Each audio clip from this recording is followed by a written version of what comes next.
maravilhosos estudantes! Estamos aqui para mais uma aula do nosso aprofundamento maravilhoso, bem lindos e incríveis, para justamente a gente continuar aí as nossas reflexões sobre o solo, porque a gente vai sair daqui geólogos formados e é sobre isso. E essa é a nossa primeira aula do nosso aprofundamento, né? Então aí vocês já estão aí com os outros professores e tal, mas hoje a gente começa aí o nosso estudo e conservação do solo, justamente porque a gente quer sair daqui, ó, chuchuzinho. Então, aproveite, retome também aí várias das suas anotações que você tem, tanto dos componentes que vocês estão estudando agora, tanto quanto dos componentes que a gente teve aí na UC1, na nossa unidade curricular 1, porque agora estamos na 2. E para isso, mapa de shopping na tela, que vocês estão ligados já o que é. Então, o nosso aprofundamento é a cultura do solo do campo à cidade, a unidade curricular é a ação humana e as suas consequências, e o componente curricular é o estudo e conservação dos solos. Essa nossa aula é da atividade 1, é nossa aula de introdução, e o nome dela é o Solo Nosso de Cada Dia. Aproveitando também, vou pedir para os meninos colocarem na tela, porque como é a nossa primeira aula, vocês já sabem que a gente não é novo, a gente já é o quê? Amigo há muito tempo. Mas vocês sabem que sempre no começo das aulas, e isso por todas as nossas aulas, eu sempre deixo o nosso resumo do componente que está aqui, ó, atrás de mim, tá vendo? Aqui. Então, ó, resumo do nosso componente, assim como os objetos de conhecimento que a gente vai estar trabalhando aí por esse semestre. Nesse processo também, eu sempre deixo as nossas habilidades, tanto as habilidades das ciências humanas e sociais aplicadas, né, quanto a gente também tem aí as nossas habilidades dos eixos estruturantes. A gente vai começar a nossa aula, antes de qualquer coisa, com esse vídeo. É um vídeo do IBGE, a gente sempre recomenda, o IBGE tem vários vídeos muito bons, falando sobre a ODS 15. Porque quando a gente vai falar sobre solos, né, é muito importante que a gente também saiba que a gente não está partindo do zero, mas a gente está partindo aí de diversos referenciais e, entre outras coisas, né, diversos documentos que já olham para esse aspecto aí que muitas vezes é esquecido. Porque a gente sempre lembra de plantar as árvores, só que a gente esquece que a gente precisa preservar aonde elas são plantadas. Então, fica aí com vocês o vídeo do IBGE e a gente volta em uns minutinhos aí.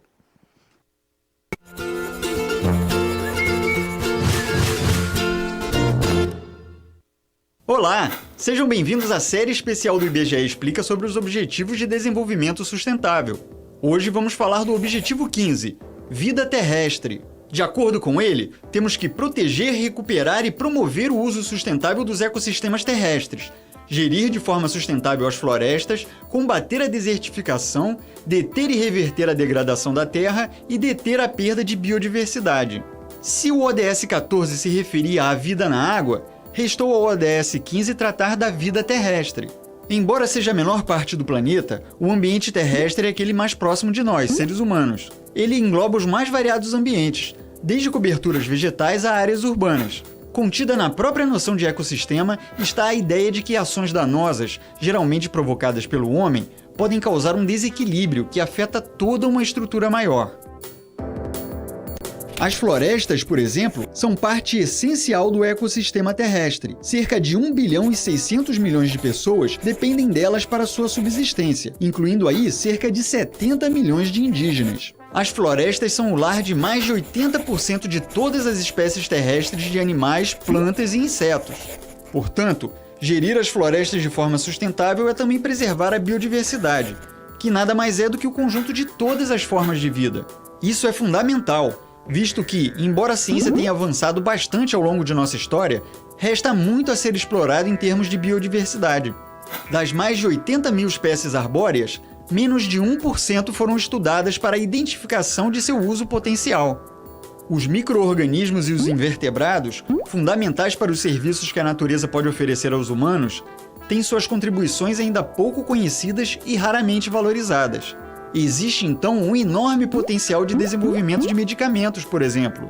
Mesmo assim, o desmatamento vem sendo uma constante. No continente americano, de acordo com dados da FAO, entre 2000 e 2010, mais de 40 mil quilômetros quadrados de floresta foram desmatados por ano, para dar lugar, principalmente, à lavoura. Com isso, o processo de extinção de espécies é agravado. Segundo a Lista Vermelha da União Internacional para a Conservação da Natureza e dos Recursos Naturais, em 2017, das 5.674 espécies de mamíferos pesquisadas, 1.204, ou cerca de 22%, eram consideradas ameaçadas.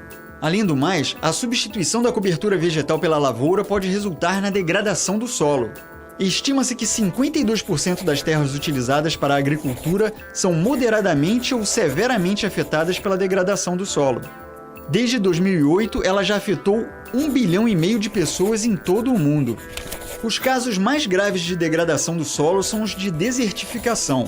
A desertificação é definida como um processo de degradação ambiental causada nos espaços áridos, semiáridos e subúmidos secos, que compromete seriamente os sistemas produtivos dessas áreas. No Brasil, são 1.480 municípios suscetíveis a esse processo, que pode ser causado tanto pelo homem como pela própria natureza. Devido à seca e à desertificação, a cada ano são perdidos 12 milhões de hectares, ou 23 hectares por minuto, nos quais 20 milhões de toneladas de grãos poderiam ter sido cultivadas.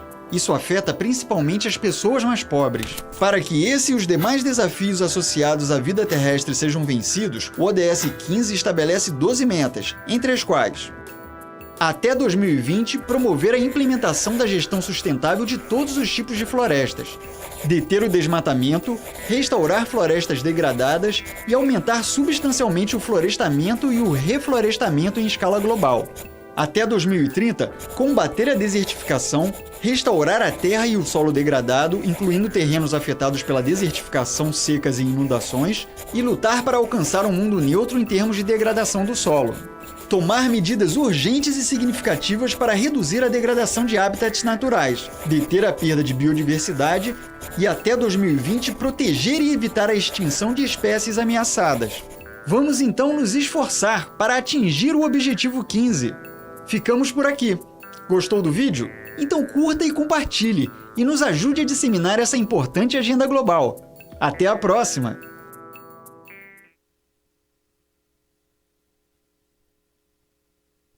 Tô indo para vocês na tela, tá? O IBGE explica, então vocês podem utilizar aí o link do vídeo depois para vocês verem com calma, porque, mano, foi uma chuva de informações.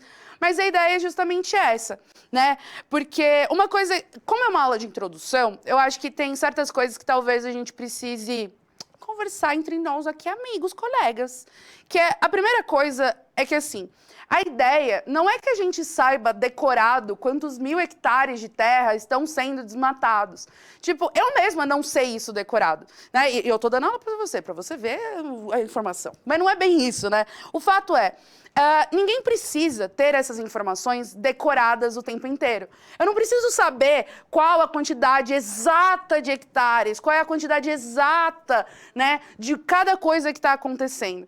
Mas ainda, como cidadã, né, obviamente, se você é especialista, aí já é outros 500. Mas você como aluno, né, e nós como cidadãos, e principalmente pessoas que vivem no planeta Terra, porque tem isso também, né?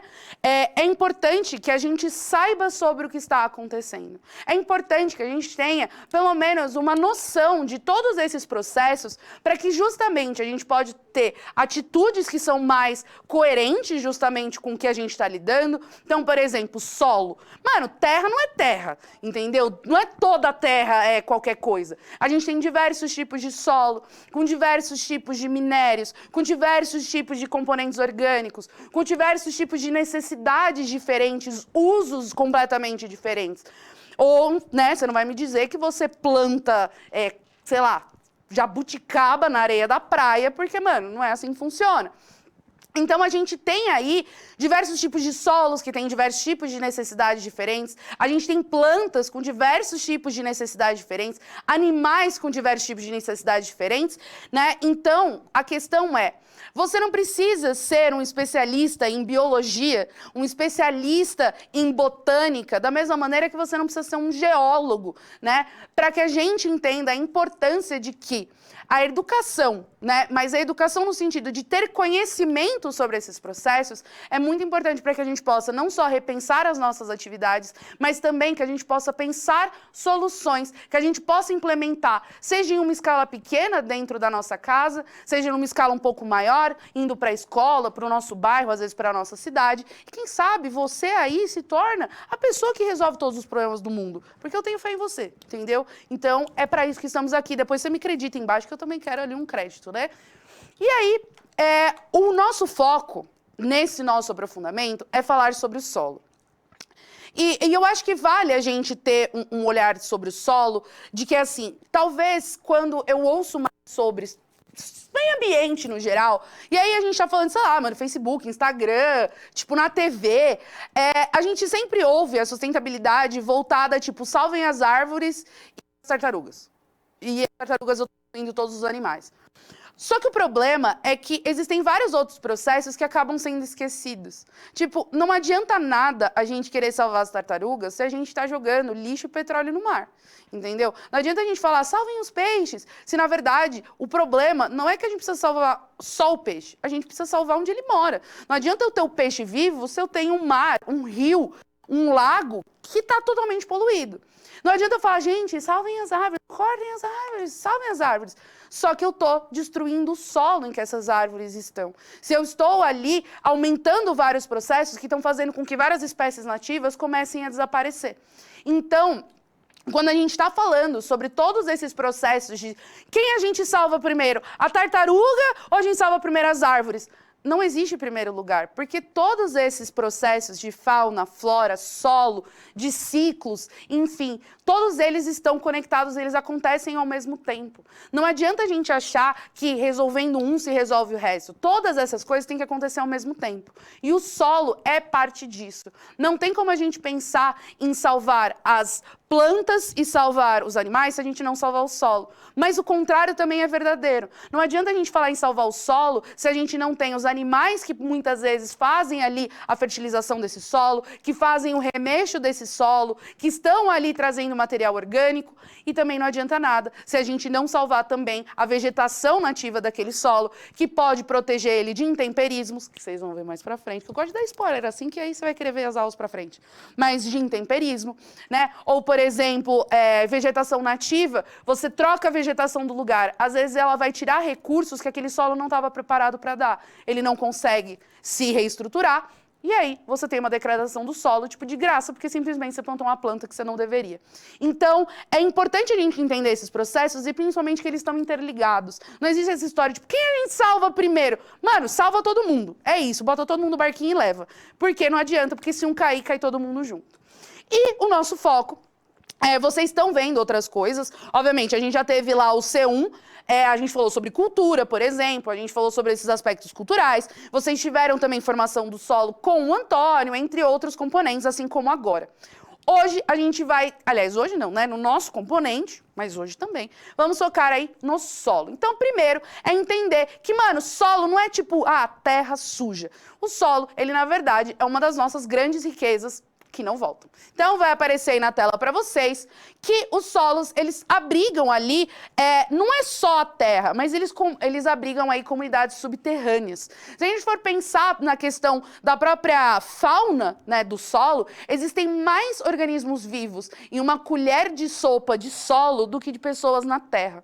E aí, quando a gente às vezes fala sobre animais, às vezes a gente só pensa em tipo onça, jaguatiri, uns animais grandes, mas não é bem assim. A gente tem animais menores. Então, se a gente for pensar sobre todos os seres vivos, né, os organismos vivos que estão dentro do solo, uma colher de sopa de terra tem muito mais vida, vamos pensar assim, do que pessoas no planeta Terra. E um solo saudável e com biodiversidade, né, como ele deveria ser, ele inclui animais vertebrados, né? A gente tem uma das coisas mais bonitinhas, que agora, pra gente que mora na cidade, né, é considerado uma praga, mas uma coisa pro solo, por exemplo, são topeirinhas. Topeirinhas, elas, claro, se você tem infestação de topeira, talvez seja um problema. Mas, por exemplo, topeiras são animais vertebrados, são animais grandes que estão ali, por exemplo, na terra. E muitas delas ajudam no revolvimento dessa terra para deixar, por exemplo, solo orgânico fofinho, né? A gente tem, por exemplo, animais invertebrados, a própria minhoca, a própria pulga de cobra. É pulga de cobra, que é uma pulga de cobra, linda, maravilhosa, que ela faz o quê?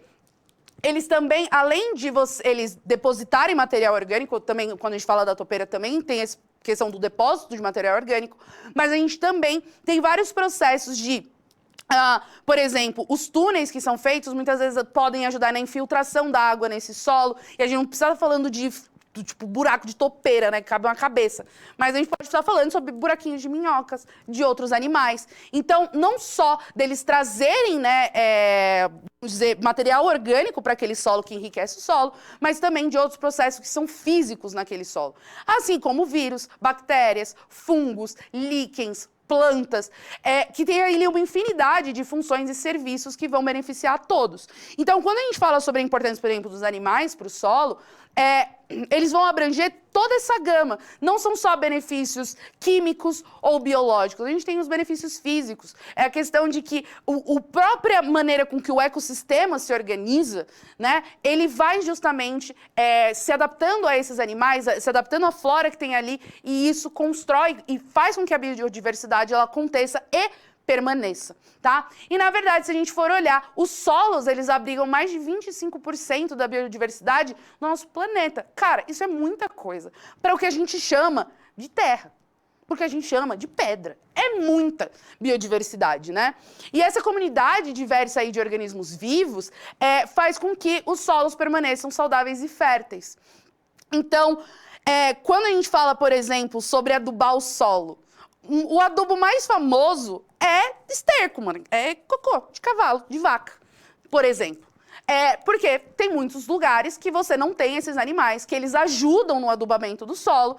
E se você não tem esses animais, você precisa comprar de algum lugar. Então, quando a gente está falando sobre esses aspectos, é justamente esses organismos vivos que estão ou dentro do solo, eu falo dentro do solo, né, que vivem no solo, mas inclusive os que estão por cima desse solo também têm um impacto em como ele é feito, em como esse solo vai se desenvolver, né?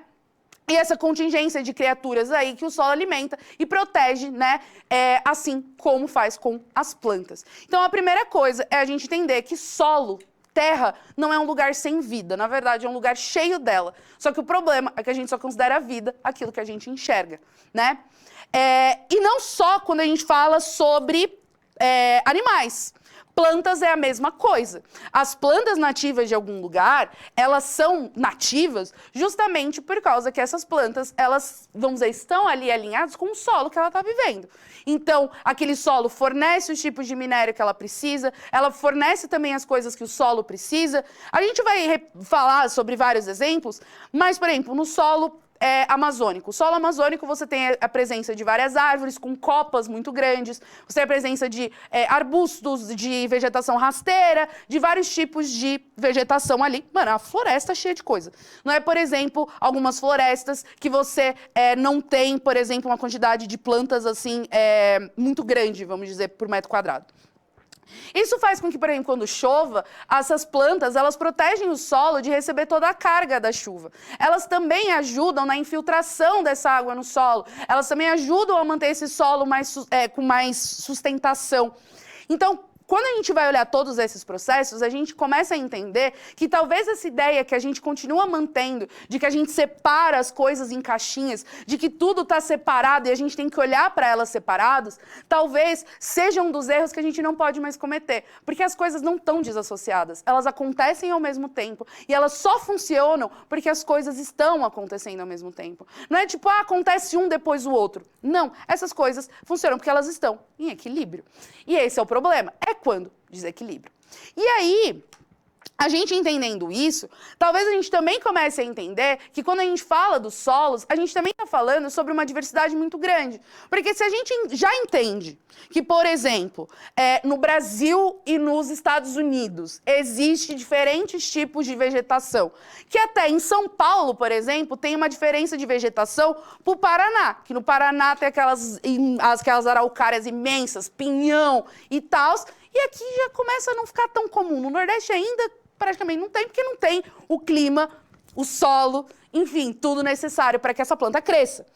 Isso a gente consegue entender. A gente consegue entender, por exemplo, de que os animais também precisam de lugares diferentes. Que você não vai ver um pinguim no meio da savana africana. Se você vê, provavelmente você está assistindo Madagascar e não um documentário. Fica aí a dica para você.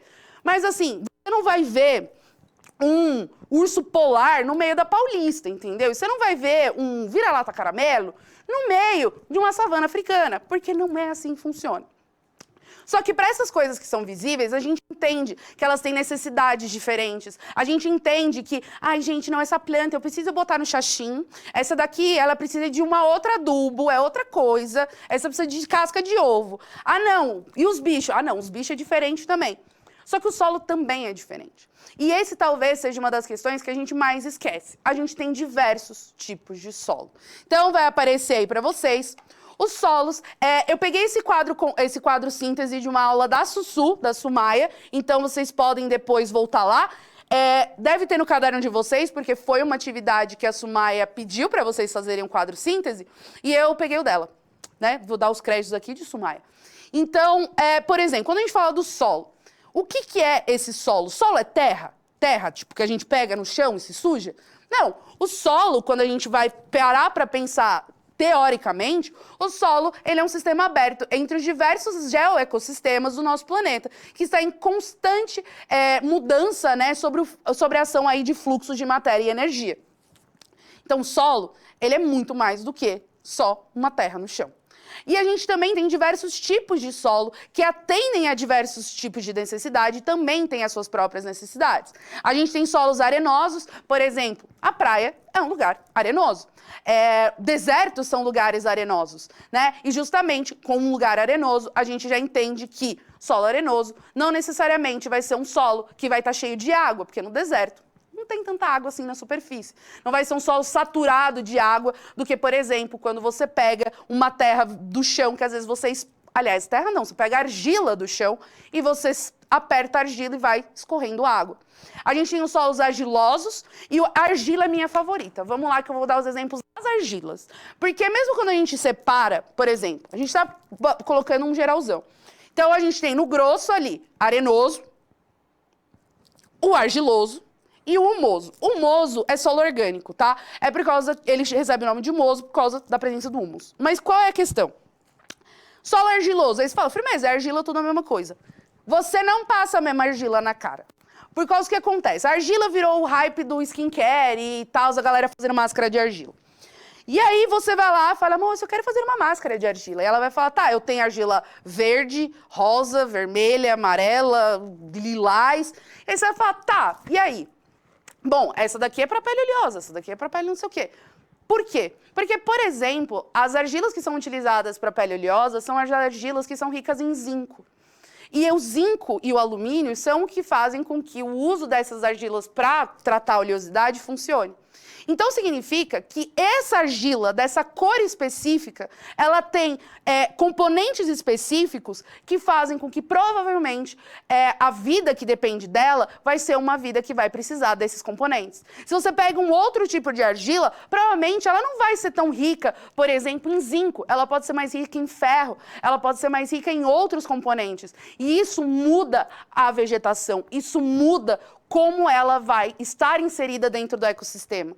Quando a gente fala de solo arenoso, você vai comparar uma areia de praia com uma areia de deserto? Não é exatamente assim que funciona.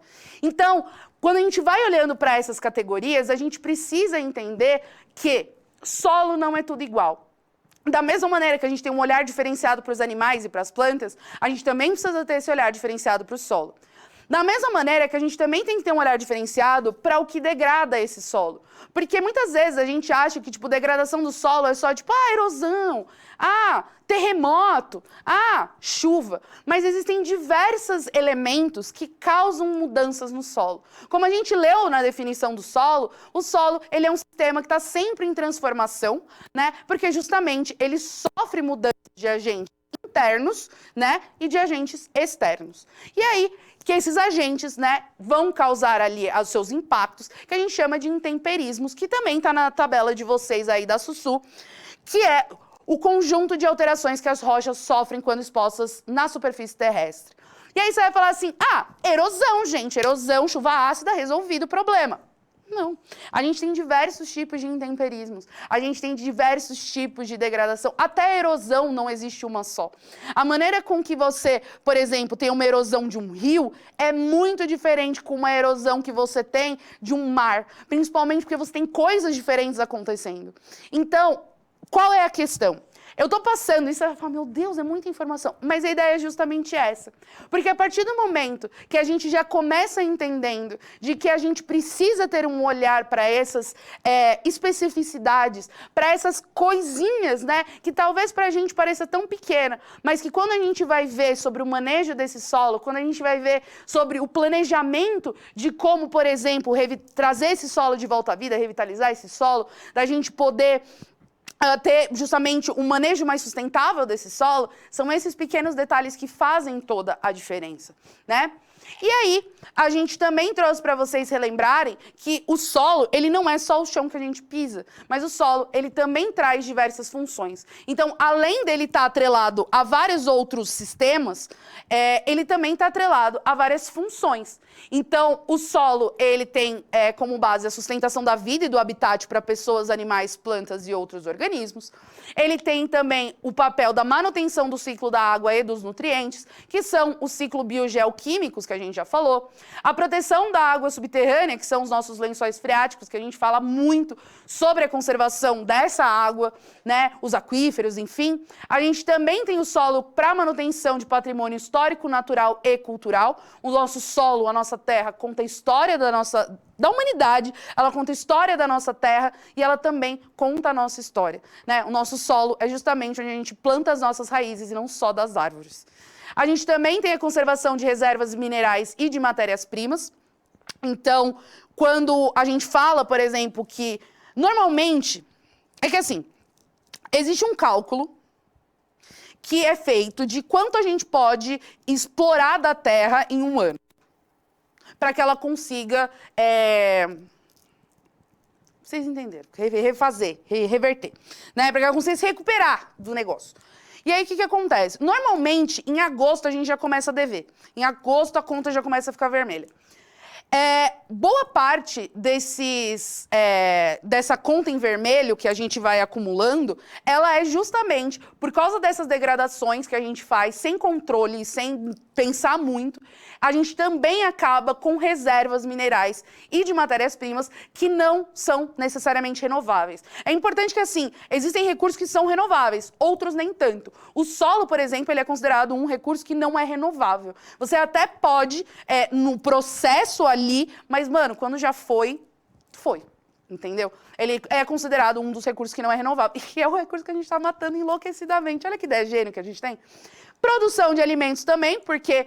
Ai, mas eu não sou vegana, eu como carne. E você acha que a vaca se alimenta do quê, minha paixão? Você acha que a galinha se alimenta do quê? Quando a gente fala sobre alimento, qualquer e todo alimento depende do solo.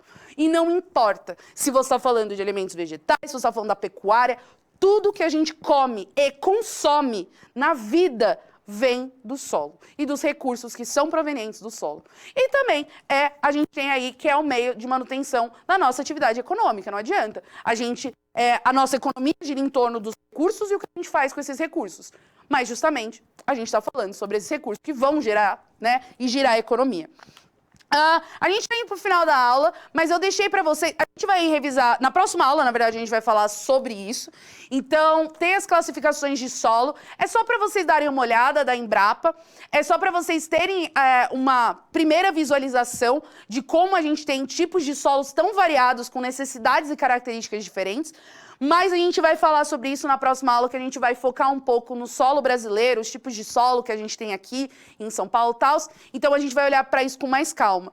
Mas eu também deixei para vocês aí, para vocês também se relembrarem do ciclo biogeoquímicos, ó, aqui o ciclo da água, o ciclo do carbono, do nitrogênio, do oxigênio e do fósforo. Esses slides eu peguei da Priscila e da Eveline, que eu dou crédito. Então, muito obrigada para as meninas, assim como o Antônio ajudou muito na construção dessa aula. E eu deixei esses materiais para vocês nos slides, para que vocês também retomem, procurem esses conceitos no diário de bordo de vocês, que vocês estão construindo desde a UC1, porque isso já foi falado. Então, eu só deixei aqui para você, ó, relembrar, porque a gente vai tocar nesse assunto e, como vocês já viram, a gente não vai repassar por todos esses processos, fechou? E aí, essa atividade que eu deixei para vocês, e a gente se vê aí na próxima aula. Então, não esqueça de avaliar a nossa aula, é sempre importante para que a gente sempre possa melhorar e trazer conteúdos que façam cada vez mais sentido para vocês. Assim como não esqueça de acessar o nosso canal da Educação Antirracista, porque quando a gente fala aí sobre sustentabilidade, não estamos falando só sobre o meio ambiente, mas o social também é importante. Econômico também, mas a gente está falando de educação antirracista. Então, um beijo e até a próxima aula.